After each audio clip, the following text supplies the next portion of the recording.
ದರ್ಶನ್ಗೆ ಮದುವೆಗೆ ಕರೆದಿಲ್ಲ ಎಂಬ ಚರ್ಚೆ ಬಗ್ಗೆ ಧನಂಜಯ್ ಸ್ಪಷ್ಟನೆ ಕೊಟ್ಟಿದ್ದಾರೆ. ದರ್ಶನ್ರನ್ನ ಸಂಪರ್ಕಿಸಲು ಪ್ರಯತ್ನ ಪಟ್ಟೆ, ಆದರೆ ಸಾಧ್ಯವಾಗಲಿಲ್ಲ. ಶೀಘ್ರದಲ್ಲೇ ಅವರನ್ನ ಭೇಟಿಯಾಗಿ ಆಮಂತ್ರಣ ಪತ್ರಿಕೆ ನೀಡುತ್ತೇನೆ. ಯಾರನ್ನೂ ಬಿಟ್ಟಿಲ್ಲ, ಎಲ್ಲರನ್ನೂ ಕರೆದಿದ್ದೇನೆ.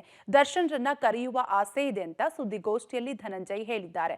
ಅಂದ ಹಾಗೆ ದರ್ಶನ್ ಜೊತೆ ಯಜಮಾನ ಚಿತ್ರದಲ್ಲಿ ಡಾಲಿ ಧನಂಜಯ್ ನಟಿಸಿದ್ದಾರೆ.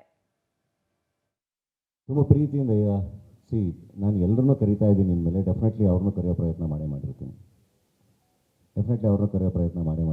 I try to reach him, I couldn't reach him. So ತುಂಬ ಪ್ರೀತಿಯಿಂದ ಅವ್ರನ್ನೂ ಕೂಡ ಇಲ್ಲೇ ಕರಿತೀನಿ. ತುಂಬ ಪ್ರೀತಿಯಿಂದ ನಾನು ಎಲ್ಲರನ್ನೂ ಕರೀತಾ ಇದ್ದೀನಿ ಇನ್ಮೇಲೆ ಡೆಫಿನೆಟ್ಲಿ ಅವ್ರನ್ನೂ ಕರೆಯೋ ಪ್ರಯತ್ನ ಮಾಡಿರ್ತೀನಿ. I try to reach him, I couldn't reach him.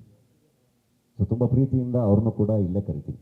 ಮಲ್ಲೇಶ್ವರದ ವೈಯಾಲಿಕಾವಲ್ನಲ್ಲಿ software ಪತಿ ಶರತ್ ಎಂಬಾತ ಖಾಸಗಿ ಕಾಲೇಜಿನ ಅಧ್ಯಾಪಕಿಯಾಗಿರುವ ಪತ್ನಿ ಚೇತನಾರನ್ನ ಉಸಿರುಗಟ್ಟಿಸಿ ಕೊಲೆ ಮಾಡಿದ್ದಾನೆ.